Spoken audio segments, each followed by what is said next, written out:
This is a venomous snake, and today I want to go over all my venomous animals and the likelihood that they could hurt or even kill me.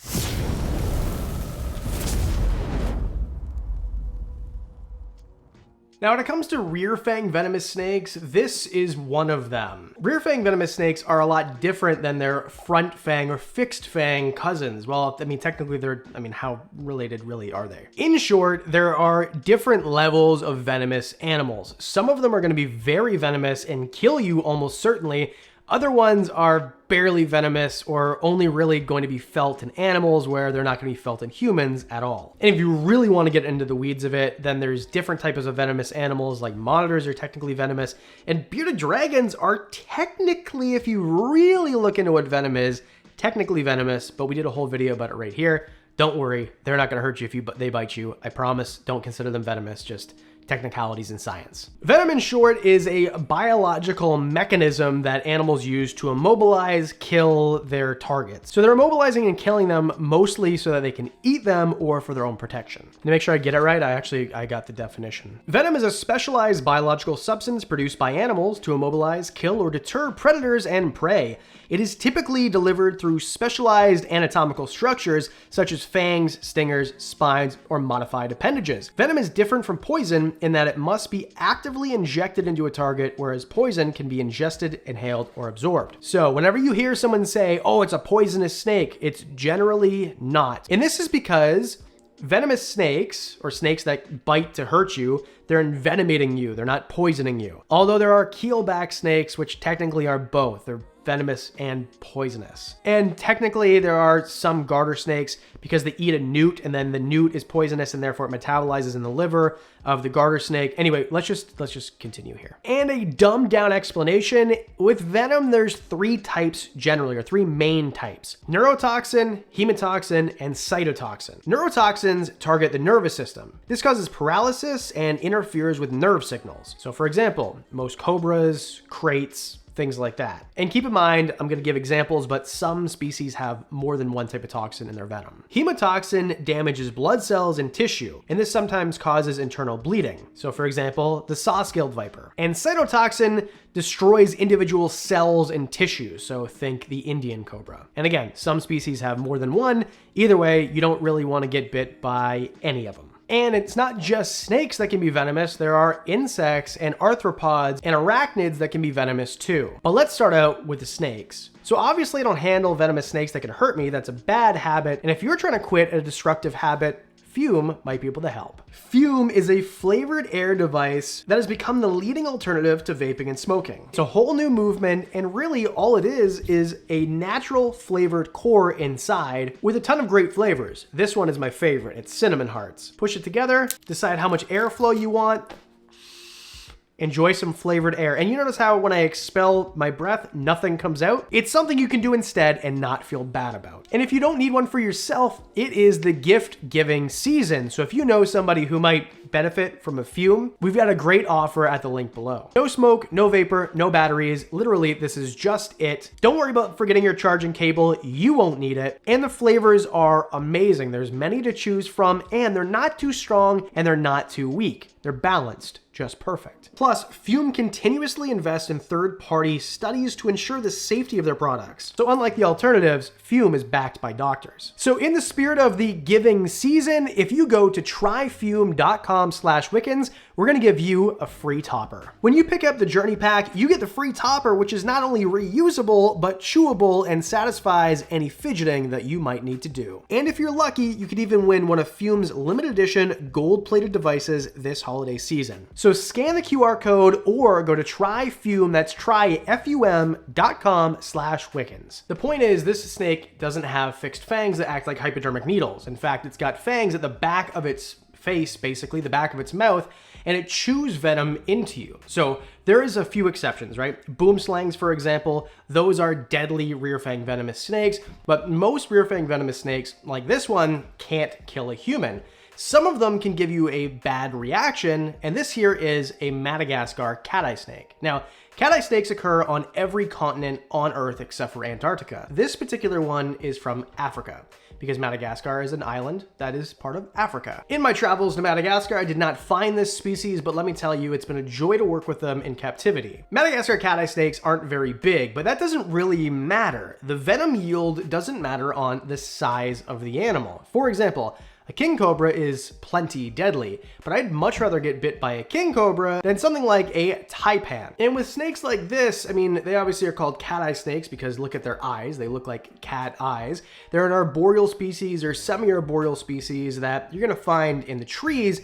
And just like the hognose snakes, these guys have a venom that is made mostly for their prey. So if you get bit by one of these and you're a small lizard, lights out, bad day. But the difference is between these and their front fang cousins is the front fang snakes generally, as a rule, with exceptions of course, will bite, inject very quickly, then release, and then wait for that animal to die and then go find it. Where these animals and most rear fang venomous snakes will bite, hold on, and then chew their venom in. And the reason they do that is because their fangs don't act like hypodermic needles.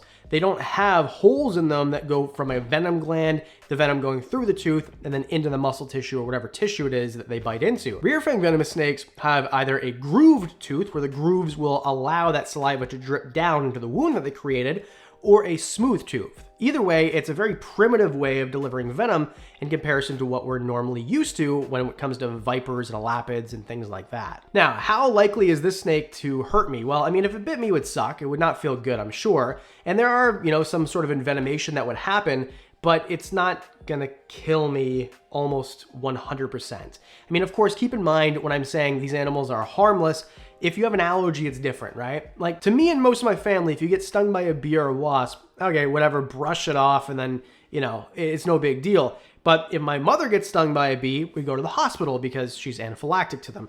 Same thing can happen with snakes. You can be allergic to the venom of snakes and other animals, which means that for me, if I were to get bit by this snake, hopefully, knock on wood, nothing would happen. But if you're allergic to the venom of the snake, then you might have an issue where it could be much, much worse. So this is still a harmless animal in the same way that a peanut is harmless to me. If my sister ate one, she's anaphylactic to them. You see what I mean? So just because something is harmless doesn't mean that it can't kill you. Although even if you are allergic to this, it probably wouldn't be able to kill you. But anyway, to keep up with the theme of the video, this animal, in terms of how likely it is to actually hurt me, I would give it a 3 out of 10. And that's only because the venom can cause some swelling and maybe like small bit, I don't want to call it necrosis, even though that's technically what it is, where the flesh might start to, deteriorate, but it's not going to be, turn my finger to black wood or anything like that. I remember meeting a guy who got bit by a white-lipped python, and he's like, yeah, it feels like wood. My finger felt like I could smack it and I couldn't feel it. I don't want that to happen to me. And then we have my hognose snakes, and I've been showing these since the beginning of the channel because, I mean, this is literally the logo for my channel. This logo right here is a hognose snake. This was my first snake. Well, this actually was my third snake that I ever bought. This is Wickens, the albino hognose snake. But in general, hognose snakes were my first. And this is a western hognose snake, which is now called the plains hognose snake. Anyway, we're not gonna get into the weeds here. They're rear fang venomous, and in the wild, they're mostly gonna be toad and amphibian eaters. Although sometimes in the wild, the westerns are definitely gonna eat things like small rodents, some small mice, things like that. But in general, you're gonna find these guys wanting to eat amphibians. Now what they have is they have those teeth at the back of their mouth, and they're going to pop toads. So they're gonna have toads. Toads will inflate to try to make themselves not edible to a lot of the animals that try to eat them.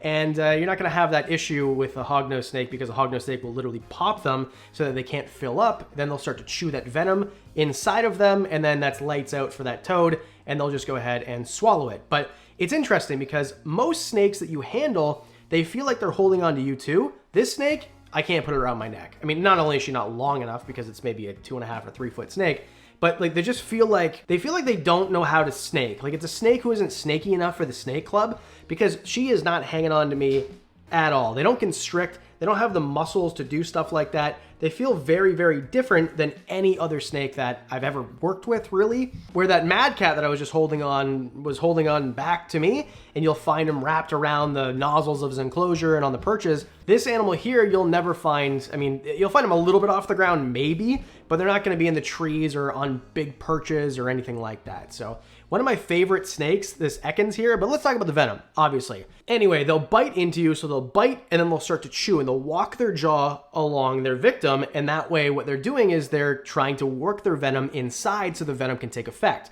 Now, in general, as a human, if you get bit by a hognose snake, make sure you get them off immediately, because the more venom they'll chew into you, the worse the envenomation. Now, can the snake kill you?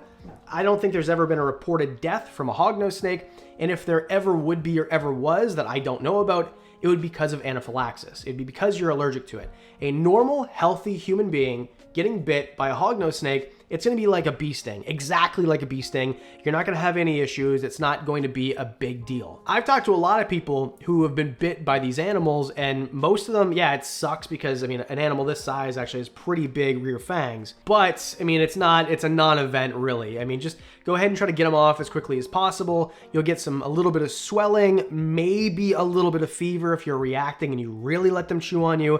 And then I've seen it where there's blistering if you really let them hold on to you. And this is a common theme, sometimes false water cobras and boega, especially boega that are more venomous than others. But with animals like this, you're only gonna get the blistering if you let them hold on to you. So make sure you remove them immediately. I'll say that, that's the last time I'll say it. But a heavy-bodied snake, I mean, this snake, probably 2.5, 3 feet, and she's probably over 500 grams now. So this is a breeder female who's produced dozens of babies and hopefully will produce some today. I think we're pairing them right now, actually. So on a scale of 1 to 10, how likely is this animal to hurt me? I would put it at a 2. And again, that's just because I've never been bit by one and I don't know if I'm allergic to the venom or not. But those aren't my only venomous animals. I have this animal too. This is a scorpion. And in general, scorpions get a bad rap. People ask me all the time, can scorpions kill you? What do I do if I get bit by a scorpion, stung by a scorpion? And generally the answer is just nothing. You're fine, unless of course you're allergic to them. But I mean, that's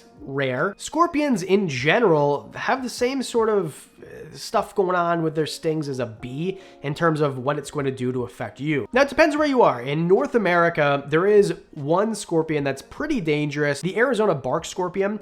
Now, this scorpion is going to hurt you pretty bad. It's going to give you a fever, nausea, heart palpitation sometimes, or a racing heart. There's other things too, but it's going to feel really terrible. Now, keep in mind, in the last 50 years in America, in the United States, there's never been a reported fatality from a scorpion. And most scorpions in North America aren't going to be able to kill you. And even this scorpion, the likelihood of it killing you is pretty low. I mean, if you're a baby or a really old person who already has a heart condition or something, maybe, but in general, if you get stung by one, call poison control, go to a hospital. They'll give you something to quell the pain a bit, but it's not going to be a life-threatening event. And then that means that most other scorpions, or all other scorpions in North America, aren't going to be dangerous to you really at all. And by dangerous, my definition is something that could be life-threatening. Now, there are some old world scorpions. So just as a, gist, New World is North America, Central America, South America. Old World, well, I guess Australia is technically New World too,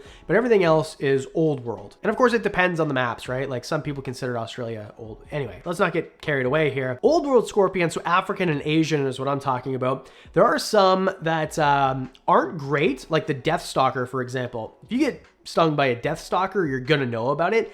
Is it gonna be fatal? Probably not, but it's still going to be a really bad time. You're going to have a real bad time. I don't recommend it. But we're talking about the scorpion that I have. The scorpion that I have is an Asian forest scorpion. There's two really common ones in the pet trade. There's other ones, but the two kings of the castle are emperor scorpions, which used to be way more popular, but there's import-export stuff going on and they weren't bred enough. And anyway, what's really popular now, or more common now, is Asian forest scorpions. I have an Asian, well, I have two, technically. I have a baby and an adult. And if you want, I can make a whole video on how to set them up. Thanks Tarantula Cribs for sending me a bunch of really cool enclosures. I can't wait to make videos about it. Anyway, that's what I have. And the reason I got this is because it's harmless. Sure, it could sting you, but they're pretty docile. So that's the thing too, is some venomous snakes are pretty docile. Not saying that you shouldn't be wary, always be wary of something that could envenomate you, but some are just more likely to bite you than others. And same thing with a lot of inverts too. Invertebrate basically means something that doesn't have a spine. So think things like spiders and bugs, right? So arthropods, insects, arachnids, directors of HOAs, politicians, things like that. So when the Asian forest scorpion stings me or were to sting somebody, what happens? Generally, not much. Maybe it would hurt you a little bit, or, you might let out a yelp like a bee sting, but you might get a little bit of swelling, but that's pretty much it. And again, they're not really that willing to sting you. They don't really want to sting you. Most of them just want to be left alone. Almost all animals just want to be left alone, except for my golden retriever. She doesn't want to be left alone at all, ever, for any reason. None of my dogs do. They just want to be on, part of you. Okay, so we covered venom. Do I have any poisonous pets? Sort of. I mean, really poison is another one where there's a lot of animals that are considered poisonous. Most frogs, for example, and toads. But we're talking about dart frogs, which I do have. I've got a lot of them. So dart frogs, some of them aren't really toxic at all. Some of them barely have any toxin or next to nothing that's measurable to humans. Some of them aren't like that at all. This is Phyllobates terribilis, otherwise known as the golden dart frog or the terrible dart frog. In this animal, I've got several of them. I've got the mint phase, which are the green ones here, and I've got the orange blackfoots, which are these ones here. This animal is the most poisonous land animal on the planet. And the way they get this toxin is they eat things like beetles and ants and things like that in their native range, which is in Colombia for this species, although you can find dart frogs all over Central and South America. So these Colombian frogs, these terribilis, they're gonna eat their prey items. Their prey items are going to metabolize alkaloids in their liver, and that's gonna produce a toxin through their skin. And like I said, some dart frogs in the wild, you're okay. You can pick them up, no problem. A terrible dart frog has enough poison in one adult to kill 20 humans. Now this whole thing about it could kill this many humans, who knows how many it could actually kill, but if you were to put one of these in your mouth, it'd be a bad time. Don't touch dart frogs in the wild. Now, obviously I have got a bunch of them, and isn't that kind of dangerous? I got kids here and dogs. Couldn't they die? Well, no, because in captivity, dart frogs are completely harmless because they don't have those prey items that they'd be eating in the wild in captivity. Therefore, when they're eating the fruit flies that we feed in captivity, they are not at all going to be dangerous. So I've got a bunch of species of dart frogs. I've got a lot of Dendrobates species, these Phyllobates species, and then I've got these really cool ones that make a lot of noise. And on a scale of 1 to 10, can these animals hurt me? I would give them a 0. Still don't eat frogs. It's not a good idea. Don't put frogs in your orifices. I think it's a bad idea all the way around. With that said, all of those are my venomous and poisonous animals and how dangerous they are to me. Let me know in the comment section the most dangerous animal that you have, and would you want to see a video about the dangerous animals I have, the big constrictors and stuff? Let me know in the comment section below. Hint, hint, none of them are dangerous. They're all fine. It's a puppy dog over here. Thanks for hitting like and subscribe. I really do appreciate it. As always, discounts on the merch. This is actually a Tarantula Collective merch. Thanks, Richard, for sending this. My merch, you can get discounts on, one-on-ones, all that and more for as little as $1 a month. That's it. I do videos on Mondays and Thursdays, so I'll see you in the next one.